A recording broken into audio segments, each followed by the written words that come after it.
கிறிஸ்துவிலே மிகவும் பிரியமானவர்களே, 3/7/2024 உங்களை சந்திப்பதில் மகிழ்ச்சி அடைகிறேன். வாருங்கள், வரும் நிமிடம் நாம் ஜெபிப்போம். அன்பு தகப்பனே, இன்றைக்கு உங்களுடைய பாதுகாப்புக்காய் ஜெபிக்க தேவனுடைய சமூகத்தில் வருகிறேனப்பா. எல்லா நாசமோச விலைக்கு நீங்கள் பாதுகாத்துக் கொள்ளுங்க. தீமைகள் அணுகாதபடி என் தேவனுடைய கரம் இவரோடு இந்த அற்புதத்தை செய்யும்படியாக ஜெபிக்கிறேன். உடைய நிறைவான தேவனுடைய வாழ்க்கையிலிருந்து செயல்படும்படியாக நீர் செய்தரும்படியாக ஜெபிக்கிறேனப்பா.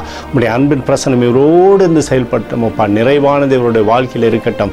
இயேசு கிறிஸ்து சிந்தின பரிசுத்த ரத்தத்தை இவர் மீதும் ஒரு குடும்பத்தின் மீதும் ஒரு சேகர சகல காரியத்தின் மீது பூசுகிறேன். ஆகவே இந்த நாள் முழுவதும் நன்மை இவருடைய வாழ்க்கையிலிருந்து செயல்படட்டும் தகப்பனே. மத்தேயு 5:14 நீங்கள் உலகத்திற்கு வெளிச்சமாய் இருக்கிறீர்கள் என்று சொல்லி எழுதப்பட்டக்கூடிய வார்த்தையின்படி அப்பா, இவரை நீர் வெளிச்சமாய் மாற்றி இவருடைய வாழ்க்கையில சகலமும் பிரகாசிக்கும்படி செய்யுங்க.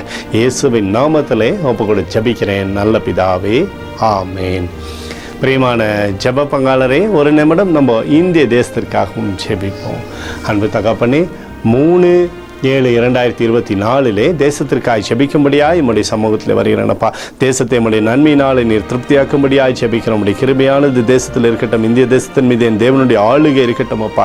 ஜனத்தின் மீது என் தேவனுடைய மகிமையின் பிரசனம் இருக்கட்டும் அப்பா. துன்பமோ துயரமோ தேசத்தை ஆளுகை செய்யாதபடி நீர் பாதுகாத்துக் கொள்ளும்படியாய் ஜெபிக்கிறேன். எங்களுக்காக அடித்து நொறுக்கப்பட்டுக்கூடிய இயேசு கிறிஸ்துவும் அவர் சிந்தனை வெளியேறப்பட்ட ரத்தத்தை வைத்து ஒப்பு கொடுக்கிறோம். அத்தோடு இந்திய தேசத்தில் எழுப்புதலை தரும்படியாய் ஜெபிக்கிறேன். எழுப்புதலை தருவீராக, எழுப்புதலை தருவீராக, எழுப்புதலை தருவீராக. எழுப்புதல் எங்கள் கண்கள் பார்க்கும்படி நீர் ஆசீர்வதிக்கும்படி ஜெபிக்கிறேன். நேற்றும் இன்றும் என்றும் மாறாதவராகிய இயேசுவின் நாமத்திலே ஒப்புக்கொடு ஜெபிக்கிறேன் நல்ல பிதாவே, ஆமேன். பிரியமான ஜெப பங்காளரே, ஆண்டவர் நம்மளுடைய ஜெபத்தை கேட்டிருக்கிறார். இந்த நாள் முழுவதும் கர்த்தராகிய இயேசு கிறிஸ்துக்குள் நீங்கள் வளரும்படி உங்களை வாழ்த்தி ஆசீர்வதிக்கிறேன். ஆமேன்.